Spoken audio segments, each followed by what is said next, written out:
golpes de la policía, entonces sienten una necesidad de escribir sobre el tema.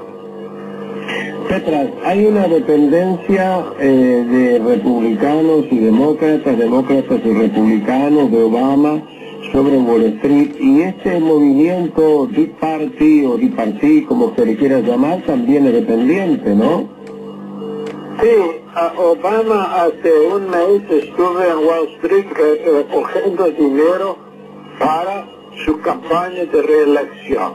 Sí. Los republicanos hace muchos años están bien vinculados en Wall Street, pero los principales financistas apoyan ambos partidos o van a canalizar dinero hacia el candidato o el partido que va a ganar las elecciones. Como reconocen ellos, ambos partidos son favorables a Wall Street. Por esta razón la gente tenía que establecer los campamentos, por esta razón tienen que marchar.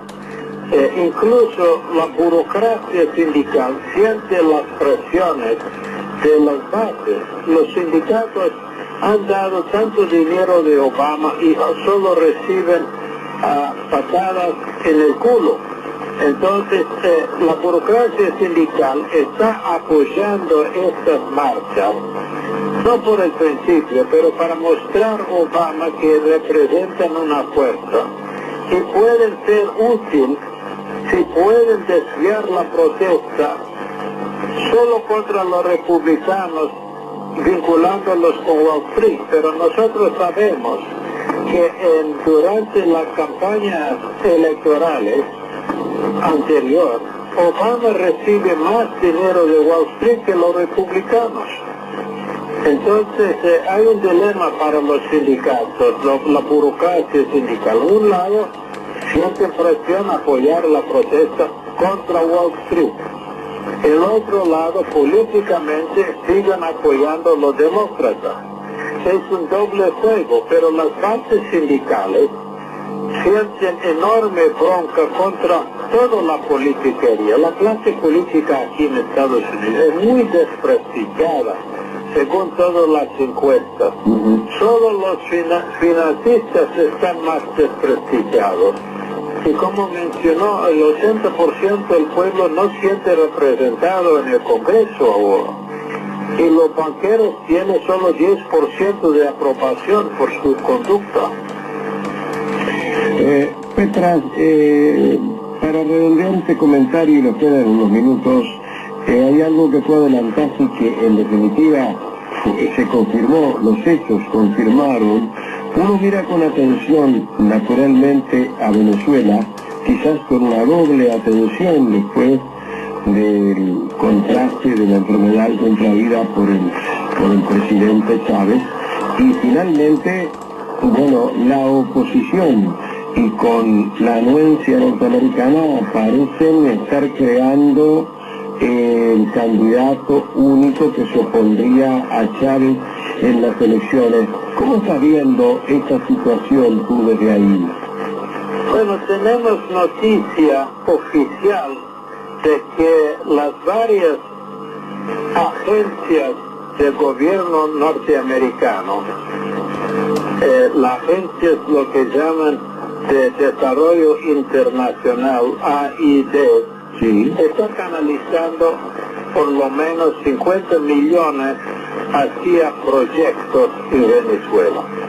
Curiosamente, todos los proyectos que están recibiendo financiamiento están controlados por la oposición. Entonces, los proyectos simples son una fachada para hacer política opositora. La oposición en Venezuela es totalmente dependiente en el financiamiento de agencias del gobierno norteamericano, principalmente el Departamento del Estado. Eso es público, no es nada escondido, no hay ninguna conspiración.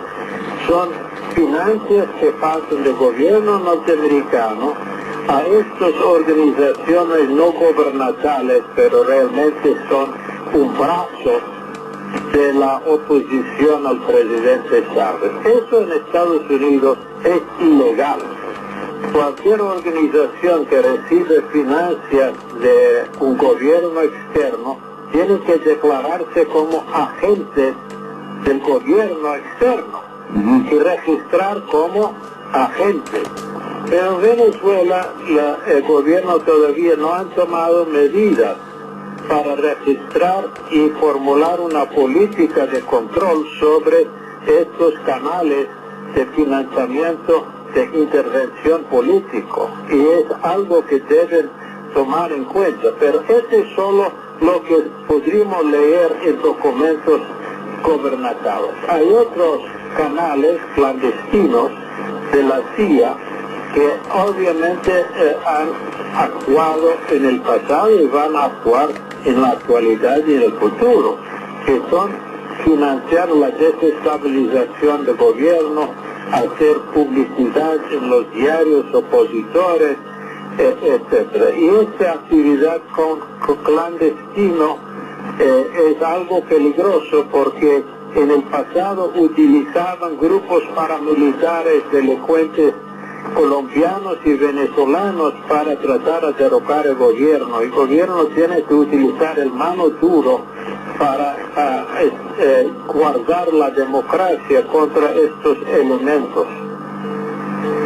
Petras, en cuanto a la política seguida por el gobierno de Chávez, en atención a lo que pasó con otros países como Libia, en el sentido de que ha tenido que fortalecer sus defensas, naturalmente se ha tenido que tratar de recuperar capitales que tenía en el exterior. Eso es atinado en función de lo que ha estado pasando en otras partes, ¿no? Sí, hace 5 años, cuando yo estuve con presidente Chávez, hablamos de eso, y yo decía que es peligroso mantener reservas en bancos como en Estados Unidos e Inglaterra, porque el peligro es que en un momento de conflicto ellos pueden congelar, incluso apropiar el dinero. Y creo que las últimas medidas del presidente Chávez de retirar sus reservas y guardarlos en bancos en Venezuela es no simplemente inteligente, pero es obligatorio. Una de las medidas que utilizan los Estados Unidos son las presiones económicas para perjudicar la economía, perjudicar el pueblo, y a partir de eso cosechar el descontento. Entonces pudimos decir que las medidas de Chávez es una indicación de un mejoramiento de la política, un reconocimiento que enfrentan un enemigo intransigente que no respeta ninguna norma democrática. Incluso la semana pasada el asesinato del predicador musulmán, el señor al-Awlaki, en Yemen, un teólogo fundamentalista, que lo mataran, y el señor Obama justificó el asesinato con un misil, diciendo que era un gran peligro a la seguridad de Estados Unidos, sin darle ningún juicio ni permitir el acusado de contestar en un proceso judicial. Era un asesinato tipo escuadrones de muertos, y esto violación de los derechos y el derecho internacional, utilizando el asesinato para eliminar un crítico de Estados Unidos. Cuando uno lee los documentos que publicaron, dicen que el señor Awlaki era sospechoso. ¿Sospechoso de qué? De ser la inspiración espiritual de varios terroristas. Pero ¿qué significa influencia espiritual? ¿Cómo entienden eso? Si son lectores de tarot, de la bola cristal, para saber cómo uno influye espiritualmente, porque no tiene ninguna prueba materiales de que el predicador Al-Awlaki está involucrado en cualquier acto terrorista. Incluso dice que era uno de los más peligrosos, pero él no influyó en ninguna parte de la primavera árabe. No tiene influencia mayor en Yemen. Su organización es minoritaria en las grandes movilizaciones. Entonces exageran su influencia, exageran su papel y simplemente matan el predicador que era doble ciudadano. No simple era Yemen, pero ciudadano de Estados Unidos, como residente y nació en Estados Unidos. Entonces sí, el señor Obama puede asesinar un individuo porque es crítico de la política norteamericana, puede hacerlo en cualquier parte y justificarlo públicamente, asesinatos sin juicio, sin derechos constitucionales. Eso es la actuación de un capo de la mafia. Bien, Petras, estamos justamente en el final, en el horario. Te agradezco muchísimo el esclarecimiento, particularmente de lo que está ocurriendo en Estados Unidos, que nos es difícil acceder a él, porque tú sabes que las cadenas internacionales y los diarios nuestros y las cadenas de televisión nuestras que reflejan precisamente el pensamiento del gobierno norteamericano nos tienen bastante al margen de lo que es la información de lo que está ocurriendo en Estados Unidos, y que tú lo has puesto en claro en esta charla. Te mandamos un abrazo.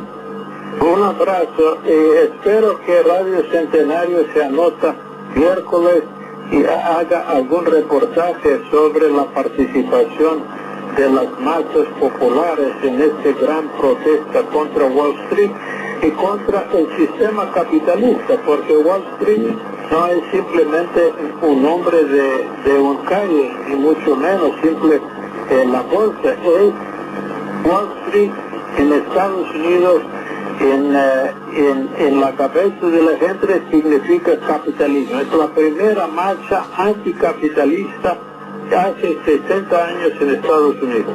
No cabe ninguna duda que seguramente vamos a estar inclusive conversando contigo, Petro. Te mando un abrazo. Un abrazo, chao. Chao.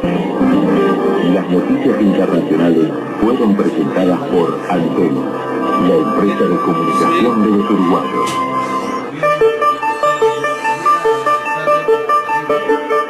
Mañanas de Radio.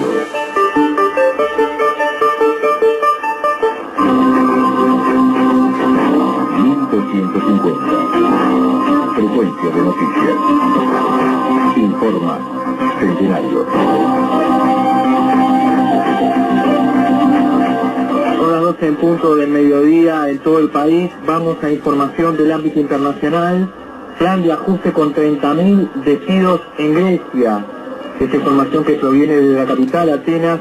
El gobierno griego presentará hoy a la aprobación de la zona euro de la Unión Europea el severo plan de ajuste que contempla 30.000 despidos en la administración pública, acordado durante el fin de semana con el Fondo Monetario Internacional y el Banco Central Europeo. Una delegación de la Unión Europea, el FMI y el Banco Central negoció desde el jueves con el gobierno griego la puesta a punto del programa de ajuste exigido para recibir más ayuda, y que esta noche pasaba la aprobación del Consejo de Ministros. Con más información volvemos en media hora en la edición central de Puesta al Día.